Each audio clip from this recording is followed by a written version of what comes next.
और आपको सीधी तस्वीरें दिखा रहे हैं। इस समय संसद है जहां प्रधानमंत्री नरेंद्र मोदी पहुंच चुके हैं। आज का बेहद महत्वपूर्ण दिन आज आप देख सकते हैं। प्रधानमंत्री नरेंद्र मोदी को सुनते हैं। साथियों,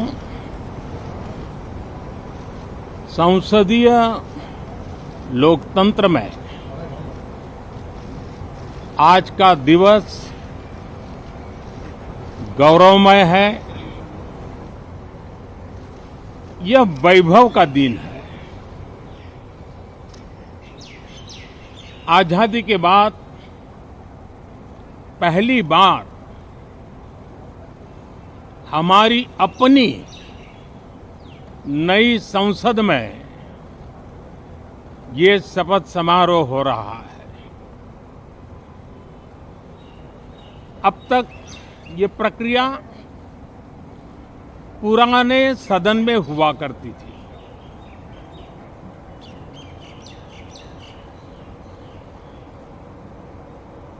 आज के इस महत्वपूर्ण दिवस पर मैं सभी नवनिर्वाचित सांसदों का हृदय से स्वागत करता हूं, सबका अभिनंदन करता हूं और सबको अनेक अनेक शुभकामनाएं देता हूं।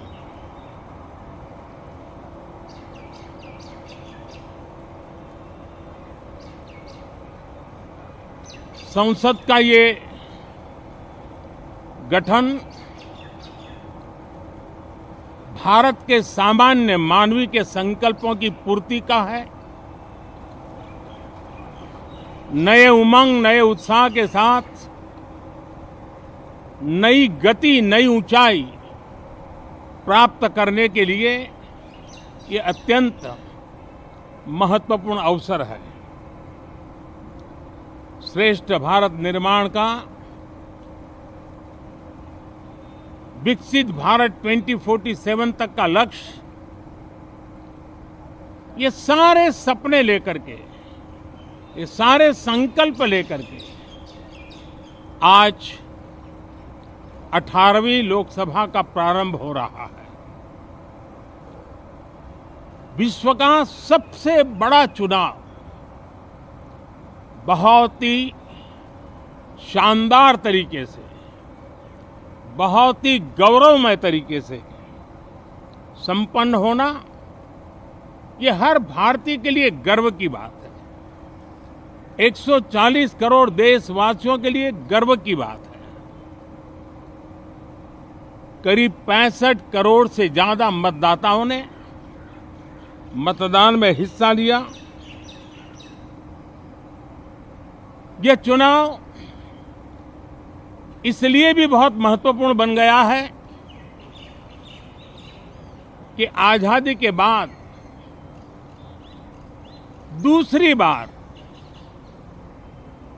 किसी सरकार को लगातार तीसरी बार सेवा करने के लिए देश की जनता ने अवसर दिया है और यह अवसर 60 साल के बाद आया है।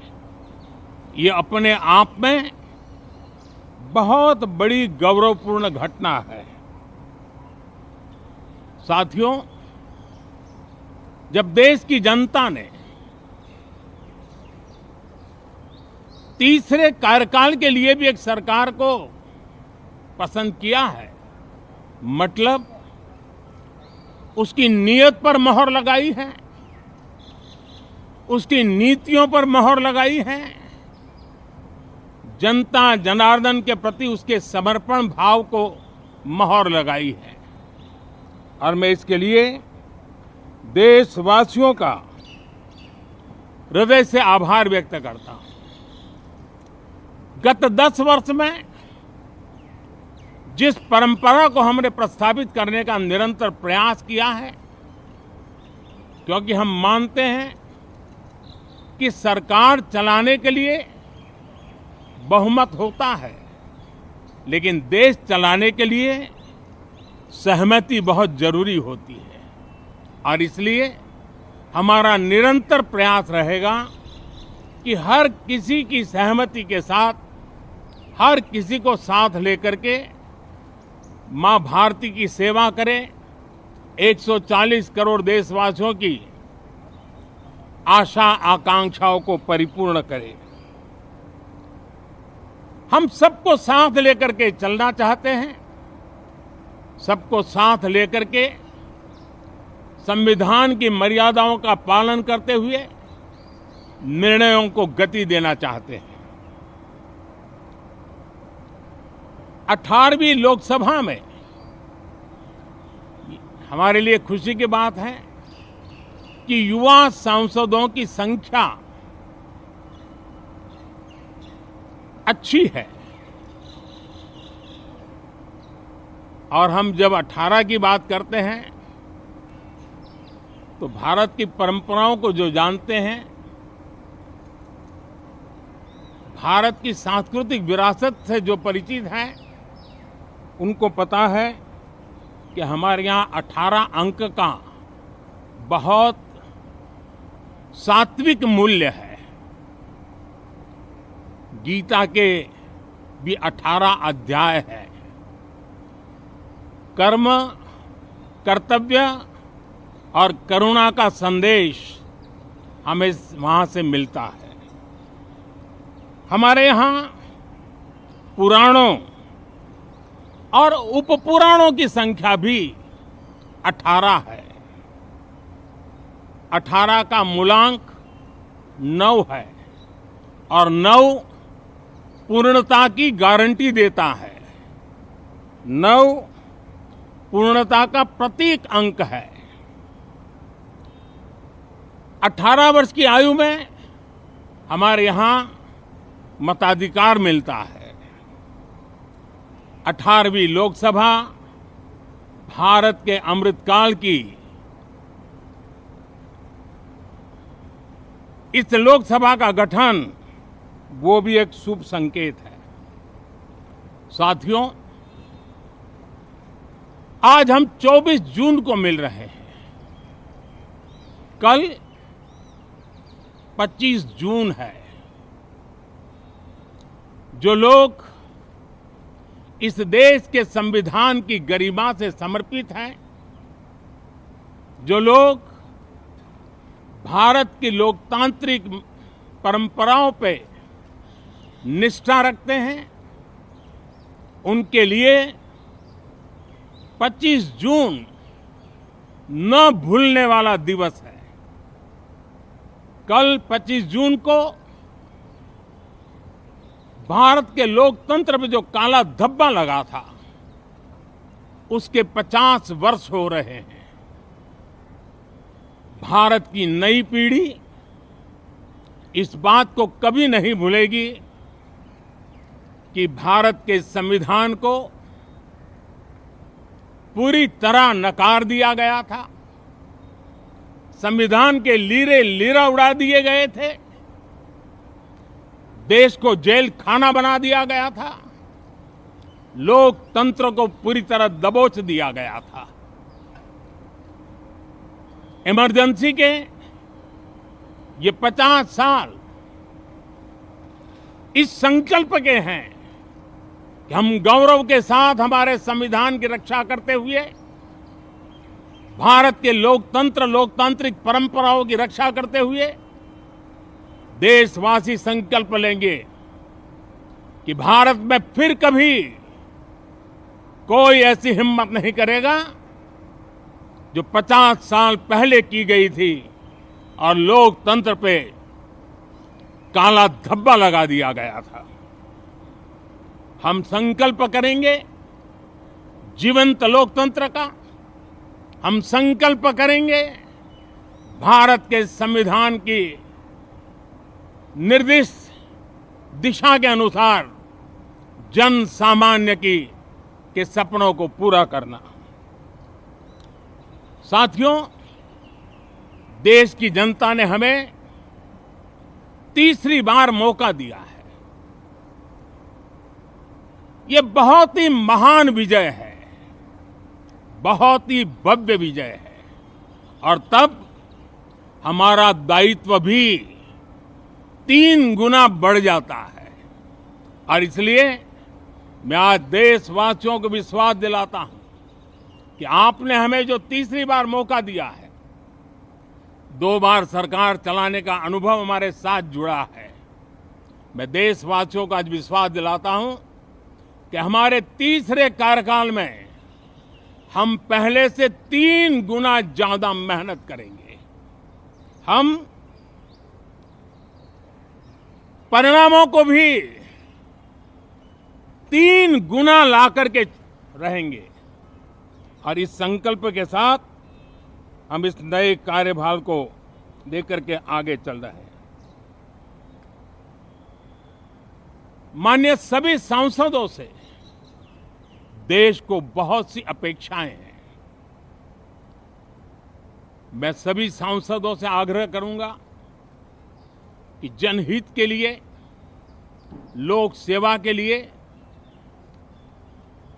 हम इस अवसर का उपयोग करें और हर संभव हम जनहित में कदम उठाएं। देश की जनता विपक्ष से अच्छे कदमों की अपेक्षा रखती है। अब तक जो निराशा मिली है, शायद इस 18वीं लोकसभा में विपक्ष देश के सामान्य नागरिकों की विपक्ष के नाते उनकी भूमिका की अपेक्षा करता है,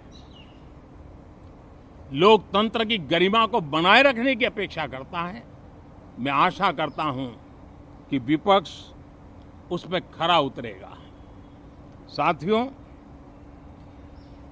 सदन में सामान्य मानवीय की अपेक्षा रहती है डिबेट की, विजिलेंस की। लोगों को अपेक्षा नहीं है कि नखरे होते रहे, ड्रामा होते रहे, डिस्टर्बेंस होता रहे। लोग सब्सटेंस चाहते हैं, स्लोगन नहीं चाहते हैं। देश को एक अच्छे विपक्ष की आवश्यकता है, जिम्मेवार विपक्ष की आवश्यकता है और मुझे पक्का विश्वास है कि इस 18वीं लोकसभा में हमारे जो सांसद जीत करके आए हैं वो सामान्य मानवीय की इन अपेक्षाओं को पूर्ण करने का प्रयास करेंगे। साथियों, विकसित भारत के हमारे संकल्प को पूरा करने के लिए हम सबका दायित्व है। हम मिलकर के उस दायित्व को निभाएंगे। जनता का विश्वास हम और मजबूत करेंगे। 25 करोड़ नागरिकों का गरीबी से बाहर निकलना एक नया विश्वास पैदा करता है कि हम भारत को गरीबी से मुक्त करने में बहुत जल्द सफलता प्राप्त कर सकते हैं और ये मानव जाति की बहुत बड़ी सेवा होगी। हमारे देश के लोग 140 करोड़ नागरिक परिश्रम करने में कोई कमी नहीं रखते हैं। हम उनको ज्यादा से ज्यादा अवसर जुटाएं, इसी एक कल्पना। और हमारा ये सदन वो एक संकल्प का सदन बने। हमारी 18वीं लोकसभा संकल्पों से भरी हुई हो ताकि सामान्य मानवीय के सपने साकार हो। साथियों, मैं फिर एक बार विशेष करके नए सांसदों को बहुत बहुत बधाई देता हूं। सभी सांसदों का अभिनंदन करता हूं और अनेक अनेक अपेक्षाओं के साथ आइए हम सब मिलकर के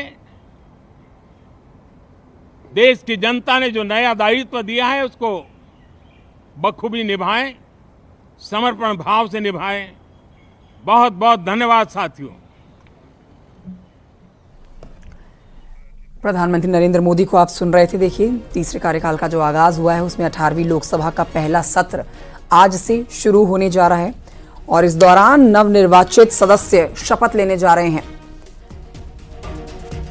भाजपा नेता और 7 बार के सांसद भर्तृहरि मेहताब को आपने देखा आपसे थोड़ी देर पहले संसद के निचले सदन का अस्थायी अध्यक्ष यानी कि प्रोटेम स्पीकर इनको नियुक्त किया गया है। राष्ट्रपति द्रौपदी मुर्मू प्रोटेम स्पीकर के पद की उनको शपथ दिला चुकी हैं और ये तस्वीर है प्रधानमंत्री नरेंद्र मोदी की।